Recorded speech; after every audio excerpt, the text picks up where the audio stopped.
Hello friends, welcome to my channel.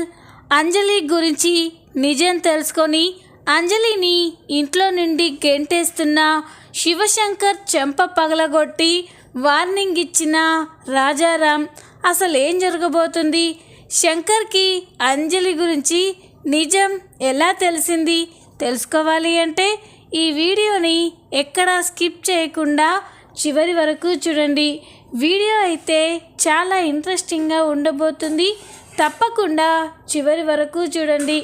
ఇక వీడియోలోకి వెళ్ళినట్లయితే రాజారాం అంజలి తన పుట్టినరోజు గురించి చెప్తూ ఉంటే చాలా బాధపడుతూ ఉంటారు.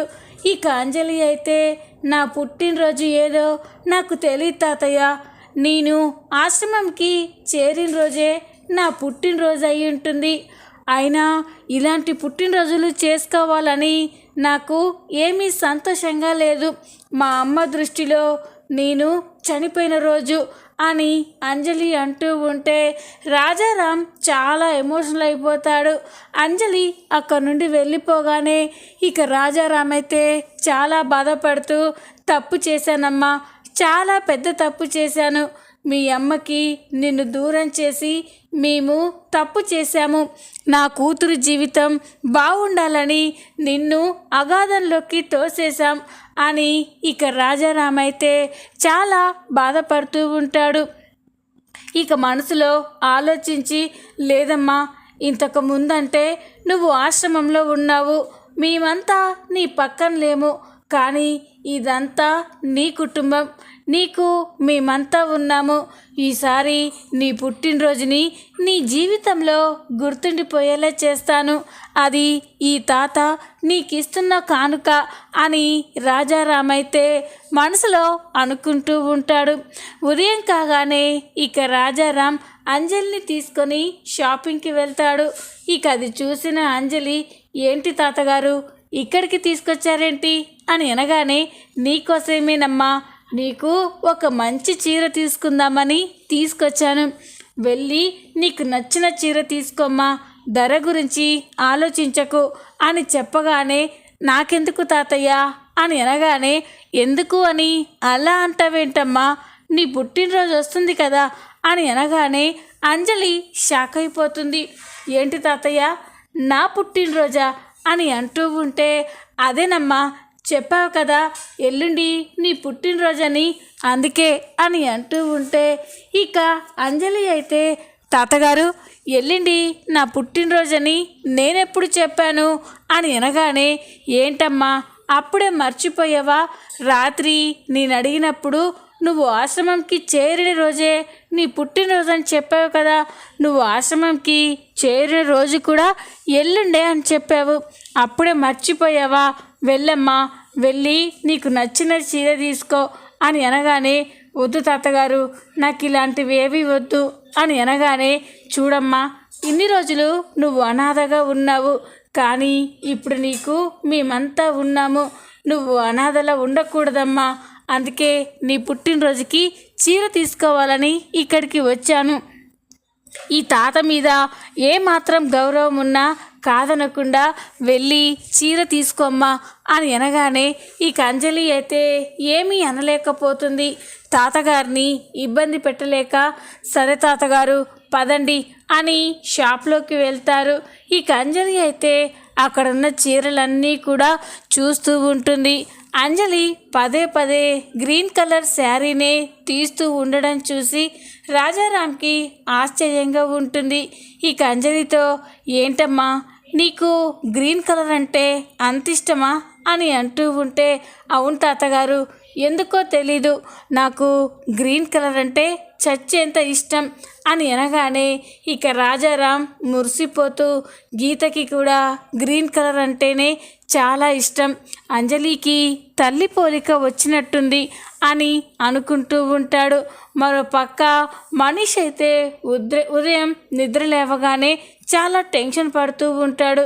ఏం చేయాలి, అత్తయ్య పుట్టినరోజు అత్తయ్య పెళ్లి రోజు రేపే. అంజలిని ఇక్కడ నుండి ఎక్కడికైనా పంపించాలి అంటే తాతయ్య ఒప్పుకోవడం లేదు. అంజలి గురించి నిజం చెప్పాలన్నా నా మాట వినడం లేదు. తాతయ్యని ఏదో ఒకటి చేసి కన్విన్స్ చేయాలి, లేకపోతే ఈ టెన్షన్ నేను భరించలేను అని ఇక మనీష్ అయితే తాతగారి కోసం వెతుకుతూ ఉంటాడు. తాతయ్య తాతయ్య అని ఇల్లంతా వెతుకుతూ ఉంటే రాజారాం ఎక్కడా కనిపించాడు. ఇక హాల్లో ఉన్న బామ్మని తన చెల్లెల్ని అడుగుతూ ఉంటాడు. నానమ్మ, తాతయ్య ఎక్కడా, ఇంట్లో ఎక్కడా కనిపించట్లేదు అని అనగానే ఇక బామ్మ అయితే మీ తాతయ్య అంజలిని తీసుకొని బయటికి వెళ్ళారా అని అనగానే మనీష్ షాక్ అయిపోతాడు. ఏంటి, అంజలిని తీసుకొని బయటికి వెళ్ళాడా? అసలు తాతయ్య ఏం చేస్తున్నాడో తనకైనా అర్థమవుతుందా అని మనీష్ అయితే తల పట్టుకొని టెన్షన్ పడుతూ ఉంటే బామ్మగారు ఆశ్చర్యపోతారు. రేయ్, ఏంట్రా మీ తాతయ్య బయటికి వెళ్ళాడు అంటే నువ్వెందుకు అంత కంగారు పడుతున్నావు అని అంటూ ఉంటే నా కంగారంతా తాతయ్య వెళ్ళినందుకు కాదు నానమ్మ, అంజలిని బయటికి తీసుకెళ్ళినందుకు అని అనగానే ఇక బామ్మగారికి ఏమీ అర్థం కాదు. అదేంట్రా, అంజలిని బయటికి తీసుకెళ్ళడం వల్ల నీకొచ్చే ప్రాబ్లం ఏంటి అని అనగానే ఇక మనీష్, అది నీతో చెప్పలేను నానమ్మ, అంజలి బయటికి వెళ్ళడం చాలా ప్రాబ్లం, తాతయ్య అంజలిని బయటికి తీసుకెళ్ళడం ఏంటి అని మనీష్ అయితే చాలా కంగారు పడుతూ అటు ఇటు తిరుగుతూ ఉంటాడు. మొన్న అంజలి గుడికి వెళ్ళినందుకే గుళ్ళో అంజలి అత్తయ్యకి ఎదురు పడింది. అప్పటి నుండి అత్తయ్య ఇంకా నన్ను ఫోర్స్ చేసి టైట్ చేస్తుంది. ఈరోజు కూడా అంజలి ఎదురు పడింది అంటే ఇక అందరినీ చంపేస్తుంది అని మనీష్ అయితే చాలా కంగారు పడుతూ ఉంటే అప్పుడే ఇక రాజారాం అంజలిని తీసుకొని ఇంటికి వస్తూ ఉంటాడు. ఇక అంజలిని రాజారాం ఇంటికి రావడం చూసి మనీష్ అయితే రిలాక్స్ అయిపోతాడు. అమ్మయ్య, తాతయ్య అంజలి ఇంటికి వస్తున్నారంటే అత్తయ్య కనిపించలేదన్నమాట, లేకపోతే అత్తయ్య ఊరుకుంటుందా అని మనీష్ అనుకుంటూ ఉంటాడు. ఇక రాజారాం అంజలి ఇంట్లోకి రాగానే మనీష్ చాలా కంగారుగా, తాతయ్య అసలు ఏం చేస్తున్నావు నువ్వు ఏం చేస్తున్నావో నీకైనా అర్థమవుతుందా అని అనగానే నేనేం చేశానురా అంతలా అరుస్తున్నావు అని అనగానే ఏం చేసావా, అంజలిని బయటికి ఎందుకు తీసుకెళ్ళావు అని అంటూ ఉంటే ఇక రాజారాం, అదా త్వరలోనే గీత పెళ్లి రోజు వస్తుంది కదరా, పాపం అంజలికి కూడా మంచి బట్టలు లేవు, తన కోసం మంచి చీర తీసుకుందామని షాపింగ్కి తీసుకెళ్ళాను, దేనికిరా అని అనగానే అయ్యో తాతయ్య నీకే అర్థమవుతుందా, అత్తయ్య కానీ అంజలిని బయటికి వెళ్ళినప్పుడు చూస్తే పరిస్థితి ఏంటి అని అనగానే చూడలేదు లేరా, మేము మీ అత్తయ్య తిరిగే ఏరియాలోకి తను షాపింగ్ చేసే షాప్కి వెళ్ళనే లేదు అని రాజారాం అంటూ ఉంటే మనీష్ అయితే తాతయ్య నువ్వు ఇంత కూల్గా ఉన్నావు, నాకు మాత్రం చాలా టెన్షన్గా ఉంది అని అనగానే ఉంటాన్రా, నువ్వు ఉన్నావు కదా ఏదైనా జరిగినా చూసుకోవడానికి, మరి నీకు ఆ మాత్రం టెన్షన్ ఉంటుంది మరి అని రాజారాం మనీష్ని ఆట పట్టిస్తూ ఉంటే మనీష్ అయితే కోపంగా చూస్తూ ఉంటాడు. అప్పుడే ఇక బామ్మగారు, రే మీ నాన్న వాళ్ళు బయలుదేరారని చెప్పావు కదా, ఎయిర్పోర్ట్కి కార్ని పంపించావా అని అనగానే పంపించాను నానమ్మ, నాన్న వాళ్ళు వచ్చేస్తూ ఉంటారు అని మనీష్ చెప్తూ ఉంటాడు. ఇక అది విన్న రాజారాం ఒక్కసారిగా షాక్ అయిపోతారు. అంటే శంకర్ ఇక్కడికి వస్తున్నాడన్నమాట. శంకర్ ఇక్కడికి వచ్చాక ఎట్టి పరిస్థితుల్లో అంజలి గీత కన్న కూతురే అని వాడికి తెలియనివ్వకూడదు. అలా తెలియనిస్తే వాడు ఇక ఊరుకోడు. పసిబిడ్డగా ఉన్నప్పుడే తల్లి బిడ్డల్ని వేరు చేశాడు. ఇప్పుడు అంజలియే గీత కన్న కూతురు అని తెలిస్తే శంకర్ ఎంతకైనా తెగిస్తాడు. చాలా జాగ్రత్తగా ఉండాలి. వాడికి ఎట్టి పరిస్థితుల్లో అంజలి గురించి తెలియకూడదు అని రాజారాం అనుకుంటూ ఉంటాడు. ఇంతలోనే ఇక శివశంకర్ తన భార్య అయితే ఇంటికి వస్తారు. వాళ్ళని చూసి రాజారాం బామ్మగారు మనీష్ చాలా సంతోషపడుతూ డాడ్ ఇప్పుడేనా అని పలకరిస్తూ ఉంటారు. ఇక రాజారాం కూడా వాళ్ళని పలకరిస్తూ ఉంటాడు. ఇక శివశంకర్ అయితే అందరినీ మాట్లాడిన తర్వాత అక్కడే అంజలిని చూస్తాడు. అంజలిని చూసి ఒక్కసారిగా షాక్ అయిపోతాడు. నాన్న, ఈ అమ్మాయి ఎవరు? కొత్తగా కనిపిస్తుంది, మన ఇంట్లో ఎప్పుడూ కనిపించలేదే అని అనగానే రాజారాం షాక్ అయిపోయి చూస్తూ ఉంటాడు. అప్పుడే బామ్మ తనా అని చెప్తూ ఉంటే ఇక రాజారాం, నేను చెప్తానురా, మీ అమ్మగారికి దగ్గరుండి పనులు చూసుకోవడానికి ఆ అమ్మాయిని ఏర్పాటు చేశాము అని అనగానే, ఓహో పని మనిషా అని శివశంకర్ అంటూ ఉంటే రాజారాం చాలా బాధపడుతూ ఉంటాడు. ఇక అప్పుడే అంజలి, తాతగారు నేను కాఫీ తీసుకొస్తాను అని కిచెన్లోకి వెళ్ళిపోతుంది. శివశంకర్ మనీష్తో మాట్లాడుతూ, రే మనీష్, మీ అత్తయ్య వాళ్ళ పెళ్లి రోజుకి ఏర్పాట్లు ఎంతవరకు వచ్చాయిరా అని అంటూ ఉంటే, అవుతున్నాయి నాన్న, కంప్లీట్ అయిపోతాయి, రేపు పార్టీ జరిగే టైం కల్లా అంతా కంప్లీట్ అయిపోతుంది అని అనగానే ఇక శివశంకర్, రే మనీష్, గుర్తుపెట్టుకో, చాలా రోజుల తర్వాత మా చెల్లి బావగారు వాళ్ళ పెళ్లి రోజుని మన ఇంట్లో జరుపుకుంటున్నారు. వాళ్ళకి ఎలాంటి ఇబ్బంది రాకుండా, ఎలాంటి లోటు లేకుండా చూసుకోవాల్సిన బాధ్యత మన మీదే ఉందిరా అని అనగానే, తప్పకుండా నాన్న అని మనీష్ అంటూ ఉంటాడు. ఇక ఇంతలోనే రాత్రి అవుతుంది. రాత్రి కాగానే రాజారాం అయితే ఎప్పుడెప్పుడు 12 అవుతుందా, ఎప్పుడెప్పుడు అంజలిని విష్ చేద్దామా అని చాలా ఎదురు చూస్తూ ఉంటాడు. ఇంతలోనే ఈ అర్ధరాత్రి అవుతుంది. ఇక వెంటనే రాజారాం ఎలాగైనా అంజలిని సర్ప్రైజ్ చేయాలి అని అంజలి గది దగ్గరికి వెళ్ళి డోర్ నాక్ చేస్తూ ఉంటాడు. అది చూసిన అంజలి ఆశ్చర్యపోతుంది. ఇదేంటి, ఇంత రాత్రిపూట నా గది దగ్గరికి ఎవరొచ్చుంటారు అని అంజలి అయితే డోర్ ఓపెన్ చేసి చూసేసరికే అక్కడ హ్యాపీ బర్త్డే అని బెలూన్స్ కనిపిస్తూ ఉంటాయి. అది చూసి అంజలి అయితే ఒక్కసారిగా సర్ప్రైజ్ అయిపోతుంది. ఇదేంటి, ఈ బెలూన్స్ ఎవరు తీసుకొచ్చారు అని అనుకుంటూ ఉండగా అప్పుడే రాజారాం అంజలి ముందుకొచ్చి హ్యాపీ బర్త్డే తల్లి అని విష్ చేస్తాడు. అది విని అంజలి అయితే చాలా సంతోషపడుతూ ఎగ్జైట్ అయిపోతుంది. తాతగారు అని అనగానే, అవునమ్మా, ఈరోజు నీ పుట్టినరోజు కదా, అందుకే నీకు పుట్టినరోజు శుభాకాంక్షలు అని అనగానే అంజలి అయితే చాలా ఎమోషనల్ అయిపోతూ ఉంటుంది. అప్పుడే శంకర్ అయితే వాటర్ తాగడానికి అటుగా వెళ్తూ రాజారాం అంజలిని చూస్తూ ఉంటాడు.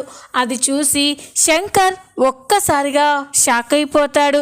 ఇదేంటి నాన్న ఇంత రాత్రిపూట ఈ పన్నమ్మాయితో ఏం మాట్లాడుతున్నాడు అని వెళ్ళి వాళ్ళ మాటలు వింటూ ఉంటాడు. అప్పుడే అంజలి, తాతగారు నాకు ఇలాంటివంటే ఇష్టం ఉండవని చెప్పాను కదా అని అంటూ ఉంటే, చూడమ్మా, ఇన్ని రోజులు నువ్వు అనాథవి, కానీ ఇప్పుడు నీకు మేమంతా ఉన్నాము, అందుకే నువ్వు జీవితంలో గుర్తుండిపోయేలా నీకు పుట్టినరోజు జరిపించాలనుకున్నాను, రామ్మ కేక్ కట్ చేద్దు కానీ అని అనగానే, అయ్యో తాతగారు ఇప్పుడు ఇవన్నీ ఎందుకు అని అనగానే, చూడమ్మా, మనవరాలి సంతోషాలు తీర్చడం తాతగా నా బాధ్యత, కాదనకమ్మా, మీ సొంత తాతయ్యని అనుకొని కేక్ కట్ చెయ్యి అని అనగానే అంజలి అయితే చాలా ఎమోషనల్ అయిపోతుంది. తాతగారు, మీకు నాకు ఏంటి సంబంధం? అయినా కూడా నన్ను మీ మనవళ్ళతో సమానంగా ప్రేమగా చూసుకుంటున్నారు. చాలు తాతగారు, మన సొంత మనిషి అని మన గురించి ఆలోచించే వాళ్ళు ఉంటే ఎంత సంతోషంగా ఉంటుందో మిమ్మల్ని చూస్తేనే అర్థమవుతుంది తాతయ్య. నాకు ఇవేమీ వద్దు, మీరు నా పైన చూపిస్తున్న ఈ ప్రేమ, అభిమానం ఇవి చాలు తాతయ్య అని అంజలి అంటూ ఉంటే ఈ మాటలన్నీ కూడా శంకర్ విని షాక్ అయిపోతాడు. ఇక రాజారాం, లేదమ్మా, నువ్వు కేక్ కట్ చేయవలసిందే అని బలవంత పెట్టేసరికే ఇక అంజలి చేసేదేం లేక కేక్ కట్ చేస్తూ ఉంటుంది. ఇక రాజారాం అయితే చాలా సంతోషపడుతూ ఉంటాడు. ఇదంతా చూసి శంకర్ షాక్ అయిపోతాడు. ఇదేంటి నాన్న ఒక పనమ్మాయికి అర్ధరాత్రి పూట కేక్ కట్ చేయించడం ఏంటి, బర్త్డే విషెస్ చెప్పడం ఏంటి, అంతేకాకుండా ఆ అమ్మాయి అనాథ అంటున్నారు. మరి అలాంటి అనాథకి మేమంతా నీ వాళ్ళమే అని భరోసా ఇవ్వాల్సిన అవసరం ఏంటి? లేదు, నాన్న చేసే దాంట్లో నాకు ఏదో అనుమానంగా ఉంది. అది కాకుండా రేపే గీత వాళ్ళ పెళ్లి రోజు. సరిగ్గా గీత వాళ్ళ పెళ్లి రోజున్నాడే గీతకి తను ప్రేమించిన వాడితో ఒక బిడ్డ పుట్టింది. ఆ బిడ్డ పుట్టినరోజు గీత పెళ్లి రోజు ఒకే రోజు. ఈరోజు గీత యానివర్సరీ, అలాగే ఈ అమ్మాయి పుట్టినరోజు. దీనికి గీత పెళ్లి రోజుకి ఏదో సంబంధం ఉంది, అది తెలుసుకోవాలి. కానీ ఎలా? నాన్నని అడిగితే చెప్పరు, ఎలాగైనా తెలుసుకోవాలి అని శంకర్ అయితే ఆలోచిస్తూ ఉంటాడు. ఇక ఉదయం కాగానే అంజలి అయితే పెరట్లో మొక్కలకి నీళ్లు పెడుతూ ఉంటుంది. అది గమనించిన శంకర్ ఈ అమ్మాయి గురించి తెలుసుకోవాలి అంటే ఎవరినూ అడగడం కాదు, ఈ అమ్మాయినే అడగాలి, వెళ్ళి తన గురించి వివరాలు తెలుసుకోవాలి అని శంకర్ అయితే అంజలి దగ్గరికి వెళ్తాడు. ఇక అంజలి మొక్కలకి నీళ్లు పెడుతూ ఉంటుంది. అప్పుడే శంకర్ అమ్మా అని పిలవగానే అంజలి చెప్పండి సార్ అని అంటుంది. ఇక శంకర్ అయితే అదేనమ్మా, నువ్వు ఎవరు, నీకంటూ మీ అమ్మ నాన్న కుటుంబం ఏదీ లేదా అని అనగానే అంజలి చాలా బాధగా చూస్తూ ఉంటుంది. అది గమనించిన శంకర్ నీకు ఇబ్బంది అయితే చెప్పొద్దమ్మా అని అనగానే అయ్యో అలాంటిదేం లేదండి, నాకు ఈ ఇల్లు నీడనిచ్చింది, టైంకి తిండి పెడుతుంది, ఈ ఇంట్లో వాళ్ళంతా నాకు దేవుళ్ళతో సమానం, మీరు అడిగిన దానికి నేను సమాధానం చెప్తాను అని అంజలి అయితే తన గురించి చెప్తూ ఉంటుంది. నేను ఒక అనాథనండి, అనాథ శరణాలయంలో పెరిగాను అని చెప్పగానే శంకర్ షాక్ అయిపోతాడు. అనాథాశ్రమంలో ఉన్నావా అని అంటూ ఉంటే అవునండి, నేను పుట్టగానే మా అమ్మ నన్ను వదిలించుకుంది, నన్ను జానకమ్మ అనాథ ఆశ్రమంలో చేర్పించారు. నాకు మా అమ్మ ఎవరో నాన్న ఎవరో నా వాళ్ళెవరో తెలీదు. తాతగారికి మా అమ్మ గురించి తెలుసు అని చెప్తే ఎలాగైనా మా అమ్మ గురించి నిజం తెలుస్తుందని ఇక్కడికి వచ్చాను. కానీ తాతగారు మతిమరుపు వల్ల మా అమ్మ గురించిన వివరాలు చెప్పలేకపోయారు. తాతగారికి మా అమ్మ గురించి గుర్తొచ్చేంత వరకు ఇక్కడే ఉండాలని ఇక్కడే ఉన్నానండి అని చెప్పగానే ఇక శంకర్ అయితే ఒక్కసారిగా షాక్ అయిపోతాడు. శంకర్కి ఆ రోజు గీత డెలివరీ అయ్యింది. గీతకి పుట్టిన ఆడబిడ్డని తీసుకెళ్ళి జానకమ్మ ఆశ్రమంలో చేర్పించింది. అవన్నీ కూడా గుర్తుకు వస్తూ ఉంటాయి. ఇక శంకర్కి విషయం మొత్తం అర్థమైపోతుంది. అంటే తాతయ్య గీతకి పుట్టిన కూతుర్ని తీసుకొచ్చి ఇంట్లోనే పెట్టుకున్నాడనమాట, మనవరాళ్ళ ప్రేమగా చూసుకుంటున్నాడనమాట. అసలు నాన్న ఎందుకు ఇలా చేస్తున్నాడు? అంజలియే గీత కూతురని తెలిస్తే గీత జీవితం ఏమైపోతుందో ఆలోచించాడా? లేదు, తన కూతురు గురించి తను పట్టించుకోడేమో, కానీ నా చెల్లెలి జీవితం గురించి తన భవిష్యత్తు గురించి నేను పట్టించుకుంటాను. అయినా ఆ రోజు దీన్ని చంపకుండా వదిలేసి తప్పు చేశాను. ఆ రోజే చంపేసి ఉంటే ఇప్పుడు ఈ ప్రాబ్లం ఉండేదే కాదు. ఎలాగైతేనే ఈ క్షణమే అంజలిని ఇంట్లో నుండి గెంటేయాలి. ఈరోజు గీత వాళ్ళు ఇంటికి వచ్చేసరికే ఈ అంజలి వాళ్ళకి ఎదురు పడకూడదు అని శంకర్ అనుకొని ఇక హాల్లోకి వెళ్తాడు. ఇక అప్పుడే అంజలి అయితే కిచెన్లో ఉంటుంది. నాన్న, అమ్మ, మనీష్ అందరూ రండి అని పిలవగానే అందరూ అక్కడికి వస్తారు. ఇక అంజలి కూడా అక్కడికి వస్తుంది. ఇక రాజారాం ఏంట్రా ఎందుకు అందరినీ పిలిచావు అని అంటూ ఉంటే నాన్న, ఈ అంజలి మన ఇంట్లో ఉండడానికి వీల్లేదు, తనని ఇప్పుడే బయటికి పంపించేద్దాం అని అనగానే మనీష్, రాజారాం, బామ్మ ఒక్కసారిగా షాక్ అయిపోతారు. ఇక రాజారాం ఆశ్చర్యపోయి ఏంట్రా అంజలి ఏం చేసింది, తనని ఇక్కడ నుండి పంపించేయడం ఏంటి అని అంటూ ఉంటే, నాన్న మీరు దాచిన విషయం నాకు తెలిసిపోయింది. అంజలి ఎవరో ఎక్కడి నుండి వచ్చిందో నాకు అర్థమైంది. అందుకే తను ఇక్కడ ఉండకూడదు, ఇంట్లో నుండి బయటికి గెంటేయాలి అని అనగానే రాజారాం మనీష్ షాక్ అయిపోతారు. ఇక అంజలి కూడా షాక్ అయిపోయి చూస్తూ ఉంటారు. ఇక మనీష్, డాడ్ ఏం జరిగింది, మీరెందుకు అంజలి మీద కోపంగా ఉన్నారు అని అనగానే, అవన్నీ మీతో చెప్పలేనురా, కానీ అంజలి ఒక్క క్షణం కూడా ఇక్కడ ఉండడానికి వీల్లేదు. అంజలి పద బయటికి అని అనగానే అందరూ షాక్ అయిపోయి చూస్తూ ఉంటారు. ఇక అంజలి అయితే శంకర్కి దండం పెట్టుకుంటూ, మీకు దండం పెడతానండి, తాతగారికి మా అమ్మ ఎవరో అనే విషయం గుర్తొచ్చేంత వరకు నన్ను ఇక్కడే ఉండనివ్వండి, మీ కాళ్ళు పట్టుకుంటాను అని అంజలి బ్రతిమలాడుతున్న శంకర్ అయితే అస్సలు కనికరించడు. నువ్వు ఇంకొక క్షణం కూడా ఈ ఇంట్లో ఉండడానికి వీల్లేదు, నడు అని అంజలి చెయ్యి పట్టుకొని లాక్కెళ్తూ ఉంటే ఇక రాజారాంకి చాలా కోపం వస్తుంది. ఒక్కసారిగా శంకర్ చెంప పగలగొడతాడు. అది చూసి శంకర్, అంజలి, మనీష్, బామ్మ అందరూ ఒక్కసారిగా షాక్ అయిపోతారు.